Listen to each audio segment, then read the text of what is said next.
Welcome back to the IAM Winter Solstice Symposium, providing you a virtual gathering space during the midwinter winds. Please warm your hearts at our fire. We have 18 wise women presenting this year, and what makes this gathering special is a group of dedicated fire tenders who are holding space throughout these wisdom teachings so that you can go deeper and know that there's a safe container holding you. And our guest today is Robin Rice. She's an internationally published author, transformational speaker, social change artist, and a mentor to leaders. With more than 150 shamanic and soul mentoring apprentices in the last decade, her work is carried on through professionals who are practicing around the globe. Her virtual by design social change project have garnered attention from major medias in 30 plus countries, including the Today Show, Huffington Post Live, E! Online, and Shape Magazine. Her fiction has been translated into 3 languages, and she serves as a personal mentor to high profile leaders from the political, NGO, entrepreneurial, and art community. And we're so lucky because she lives in Palm Springs now. So even though we're sitting across town in our virtual cubby holes to talk about that we're okay. And everybody's saying, sure, you're okay. Right. You're okay, but what about me? Like, what about me? That's right. Yeah. So welcome. Thank you. It's such a huge conversation, especially in certain years of your life, and especially given the uncertainty of the world right now, this, am I okay? Because we were raised on a culture that, trained us from the very first time we watched a commercial to see that the floor was dirty, and then see that this product was amazing, and then to see how we were happily ever after, and now it was all amazing, and, whether we paid attention or not, the person was in cleaner clothes and their smile was brighter and their lipstick was better, And when you watch that enough times, you have a fundamental programming when you have a feeling you don't like to ask what's wrong with me and how do I change it? You have a fundamental programming in that. And that, I think, gets worse in winter. Not just because of seasonal affective disorder or whatever, but because this is a very internal time when we're meant to look inside anyway.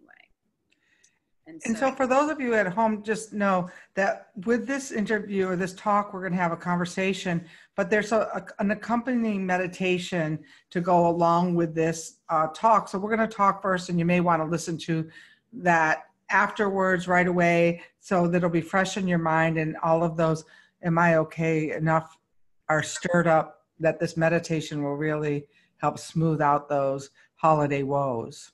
Exactly. And many people listen to it every day. It's 9 minutes, but it's very doable to just go in and reset yourself. It's considered a balancing meditation for the messages of culture, but around the holidays, that's often the messages of family, and old messages from when we were kids and all that kind of stuff. So it just gives you a reset.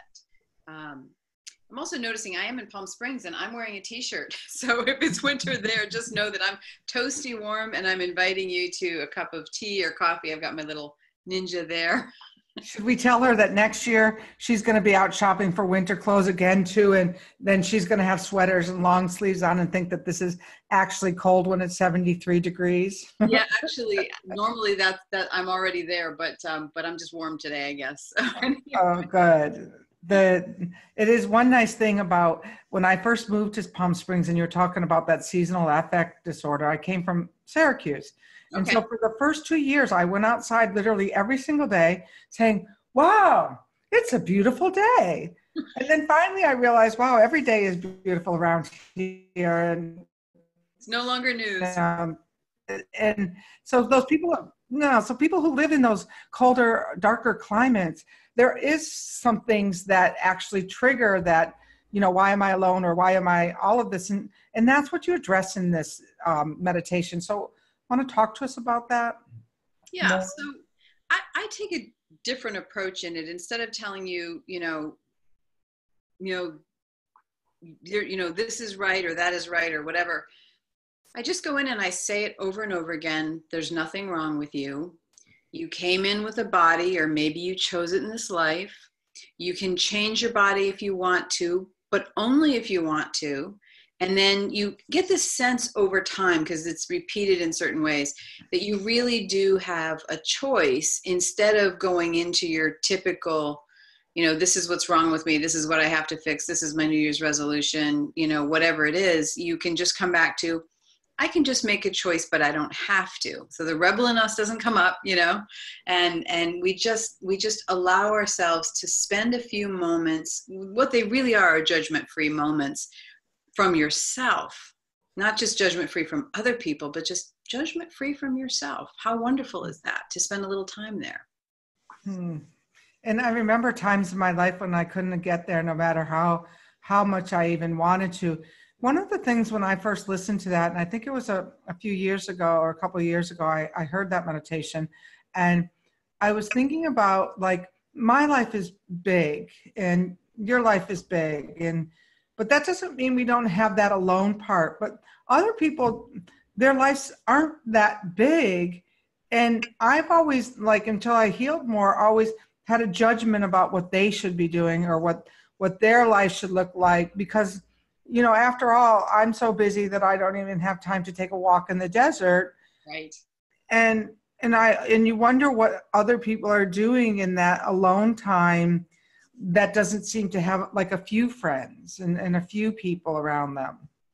That's so fascinating, because I literally had a dream about this a couple of nights ago. I went into a farm where I had grown up, and there were some old friends there, and there was a birthday party going on. And I'm like, gosh, I wonder if it's this guy or this guy that's having the party. And then I realized they all had children, and the children were having the party. I'm like, oh, right, we all got old. I forgot about that. But I remember seeing this woman there, and she was breastfeeding, and she had like 10 children. And I was judging her in the dream. I'm like, what, it's very, very poor and all this kind of thing. I'm like, what did you do to yourself, woman? And just really looking at that. And she smiled at me and she said, this is my choice. And I thought, how perfect. And of course, dreams are reflective of ourselves, and I'm very busy, like insanely busy all the time. Right. And not as a badge of honor. It's just, I really have so many things I love doing. But I thought about that, and I thought, this is a choice. And so again, it goes back to this meditation. We're just going to give you a choice over and over again until you actually feel like you might have a choice. Right. And I remember when going back to my 10-year high school reunion, which was a long time ago. Okay. And, the woman most likely to succeed in our class had, maybe it was a little later than that, but she had 10 children, like what you're talking about. And I thought, like, what success? To me, I had no measure of that as being a successful lifestyle, because I thought she'd go to Harvard, and, because we had a lot of students of color who did go with those leaders at Harvard and Yale and things like that. And so my judgment about that other is always there, and always the mirror of what needs most work on myself. Sure. So if you go into, there's nothing wrong with you. Obviously, this is a balancing meditation, because culture tells you something else. But that means there's nothing wrong with anybody else either. Mm-hmm. Right? It means we're all following a path. I mean, if you're truly awake, I had an awakening experience 21 years ago, which changed everything. If you're truly awake, you get that it's all a game anyway. One of my favorite funny sayings is, why are you unhappy? Because 99.9% of everything you say and all that you do is for yourself, and there isn't one. So if this is, for whatever reason, an illusion or whatever we want to call it, you're still here. You still have hands. You still have creativity. You still have choices to make. You know, if this is a painting, you're a painter, I see your paintings behind you, which I love. You have choices about what you're going to paint on your canvas, and nobody else can make those choices for you. This includes what we think and how we feel and all kinds of things. So what are you going to paint in this grand illusion that is so beautiful? What are you going to do with that? And how do you return to having choices? I think you have to tell yourself over and over again. I was talking to a client recently and said, you know, look, you're making it all up anyway, right? So why are you choosing anything but the best story to make up? And he was like, yeah, I'm writing that down. And then he calls the next day and he's made up another bad story or actually, I mean, hope not, but he got it. He really got it that like, yeah, most of our stories, if you pick them apart, you can't prove much of anything. I mean, you can prove that your mom died when you were 2, or you can prove that you got a divorce when you were 25 or whatever, but all of the other story around it is not provable, and in fact would probably be told a different way by somebody else, right? Absolutely. I was telling a story this week to my WIN group, was that I said, I did my life map. I wrote a memoir based on my life map. And then all of a sudden now with Ancestry DNA, I realized that the life map and the story that I told myself wasn't the whole story. Right. My father had other children that, whether we want to judge that or not judge that. But here I'm writing a memoir that it doesn't include, the few extra siblings that have showed up in the last few years. Yeah. Well, that's a really great metaphor, because the best story we can tell is the one we know right now. Right. But things could change drastically. Absolutely. And who knew? People, our view of them. I've experienced that. People that I had a story about, but then they didn't, I don't know why, adhere to them. I'm like, wait a minute, you're not who I meant you to be. And they're like, yeah, I never was. That's so true. And one of our biggest, if we want to get really into the mythology of, why I do this symposium this week, is because, I wrote the book Winds of Spirit because the winds were taken away from us. Their ancient wisdom that we could align to, that's probably about the realest thing we've got going out there, is that the wind is blowing in this illusion and has been since the get-go, was we were like cut off, like they were the appendages that we lost when we lost our connection to nature, which really was the best clues for signs. And so we have stories that we tell ourselves around the holidays that can really put us either into a funk, or some people say this is my favorite holiday of the year. And so they have different stories. So what is the story you're going to tell yourself this year? Yeah.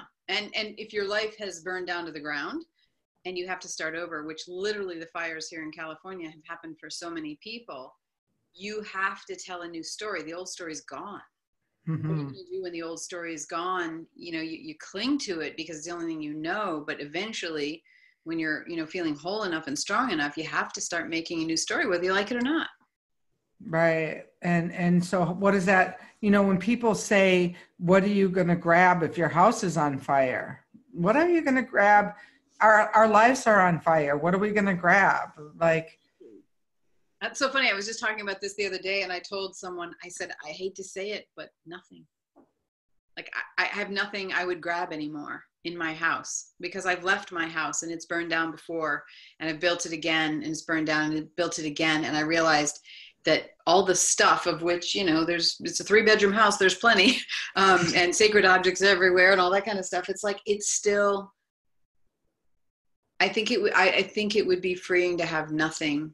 And that may sound like sacrilege to someone who actually did lose everything, but I've lost everything before. So it's coming from a different place. I don't want my house to burn down. Let's put it clear like that. Knock on wood. Right. And everything.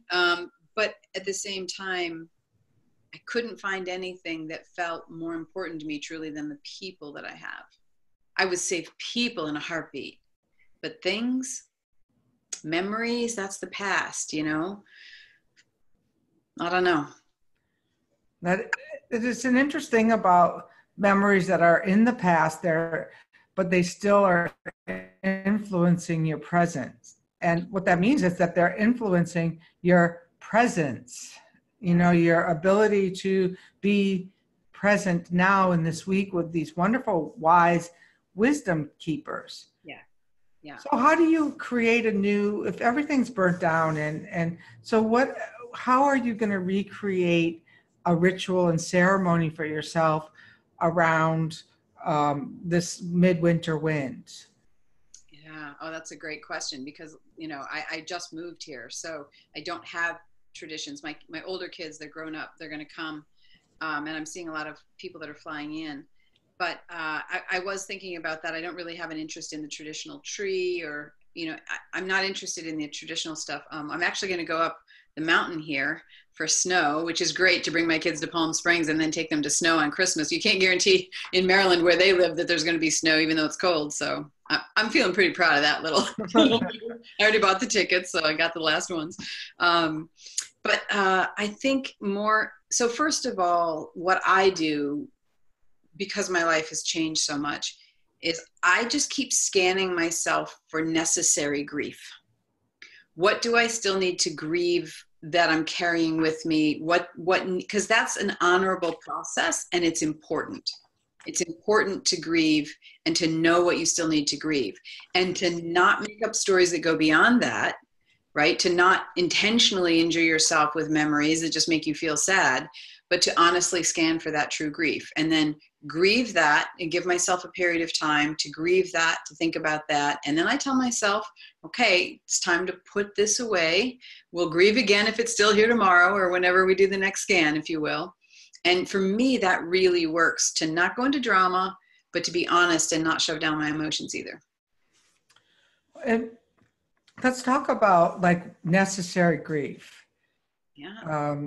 And so those type of situations, like if it's your first holiday alone, like a good friend of mine lost her husband last month. Yeah. Chances are she's going to be pretty raw this holiday. So, how do we best honor somebody else? A good friend of mine just lost her brother, and her best way is leave me alone, drop the pie at the door, and I'm in this. Yes. Look, if she says drop the pie at the door, drop the pie at the door. Don't forget the pie, right? And if I brought the ice cream and the whipped cream too. if she didn't ask for that, bring that anyway, but leave it at the door metaphorically for her, if that's her process. And there's nothing wrong with grief. Grief is anger, denial, bargaining, all of those things that go with grief are part of your process. So if you're angry, be angry. It's okay to be angry. You need to be angry.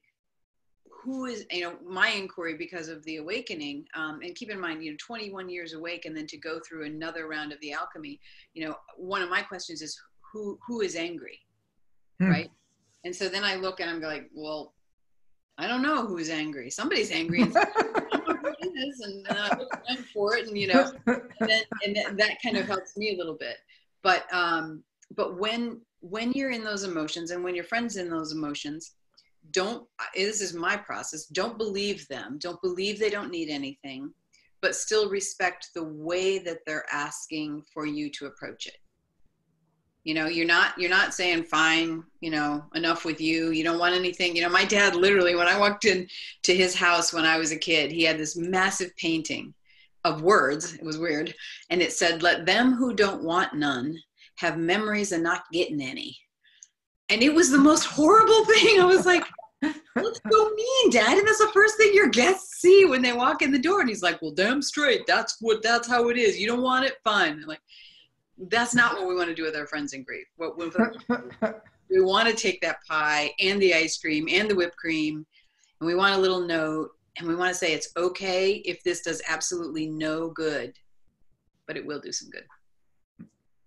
Yes, it did good for me, actually, as the person who sometimes when people are such in their pain, you don't know how to show up, and it's more about I need to feel like I'm doing something.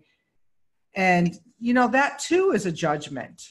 as a self-judgment or, how I show up for another. One time, this woman who's a Christian stopped going over to a friend of mine's house who had lost her son, her 10-year-old son. And the woman said, "Why did you stop calling?" She said, "I had to leave you alone with your pain because there was nothing more that I could say or do." And in that moment, it really twisted this woman a little bit out of her grief, because there was a point when she was inconsolable in her grief. Yeah. And I used to be like that about the holidays. My memories as a child of Christmas were not the best. Mm. They were violent, they were drinking, they were all of these things. And so I took a time out from celebrating Christmas for about a good 5 or 6 years while I got a new story. Great. Fantastic. Yeah. Now I have solstice gatherings and I put up a tree and all of that. And so that's what I think we're mostly here to tell you, is that it's all okay. It's all okay. And even getting a little crazy and, and not wanting to see anyone or whatever it is, all of those things are okay. And I would even say that your urge to help is also built into our biology. We are biologically wired to be in community, and we know when we're not. And so when someone is outside of the community, I believe our biology actually kicks up and says, go help.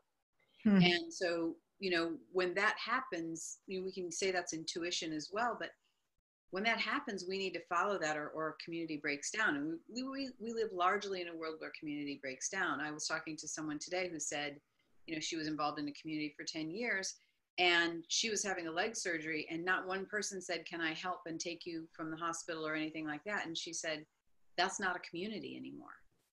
And so we have lots of people who are alone like that, who need the healing effect of community, which is what your solstice gathering does, right? Which is what this gathering does when we talk about these real things that hurt us.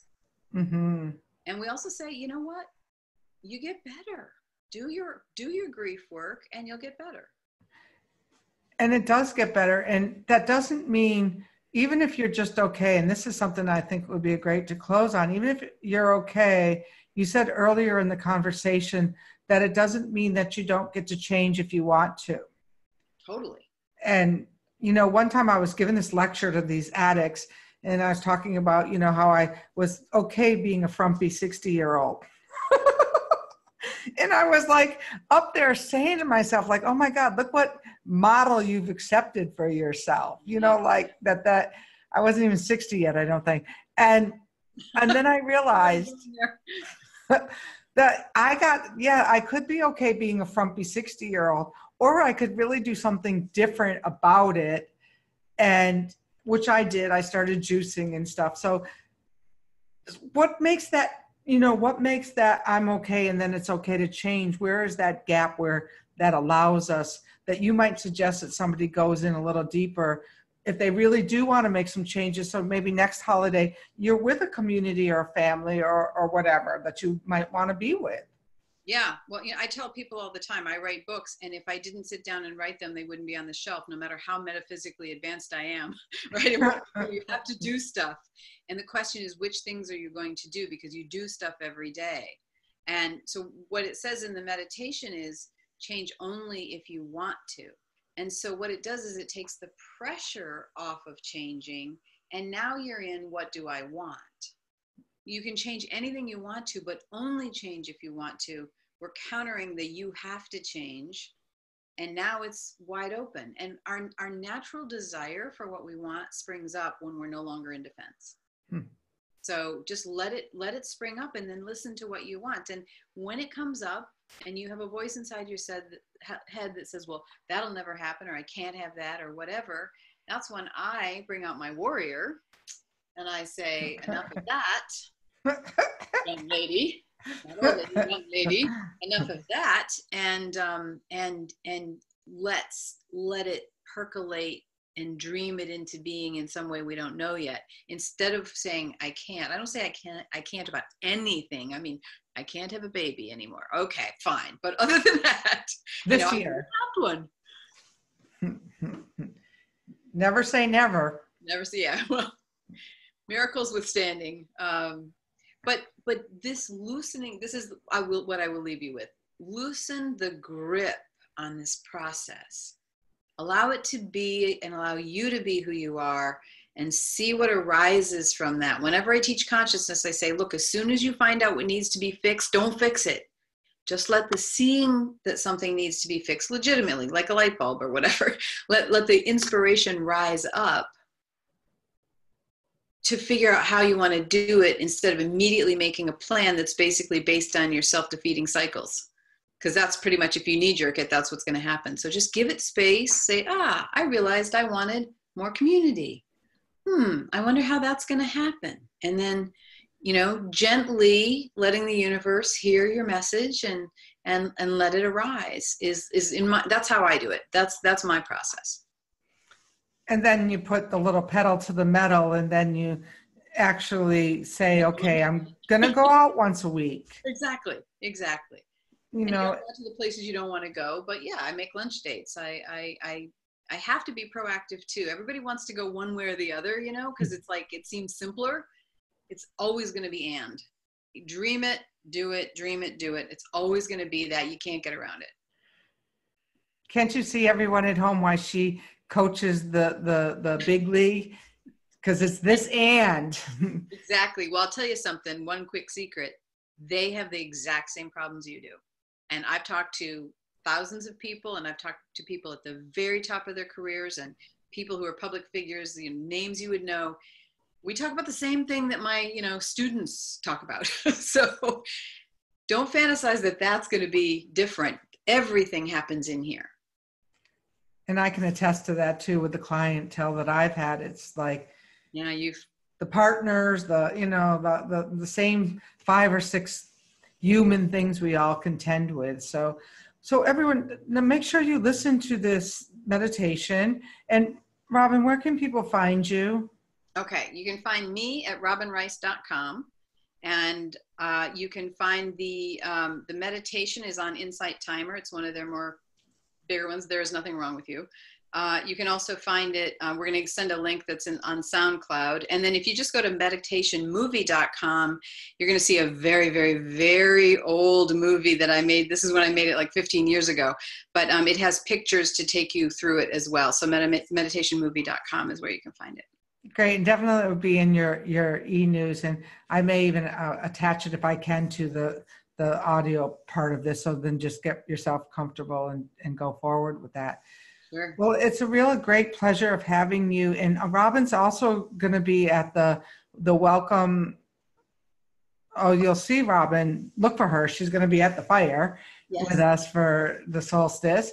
And she'll be holding space with us as we go through this process. So thank you. And stay tuned. We've got many more days to come of this IAM Winter Solstice Symposium, where we connect community one wisdom keeper at a time.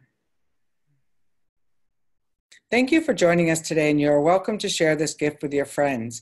Stay with us for the 12 days of the Yule, and if you feel called to go deeper, please join the group of committed fire tenders on the Wind Clan group page wall on Facebook. We look forward to being together with you on this online ceremony to celebrate and bring ritual back to the holy days.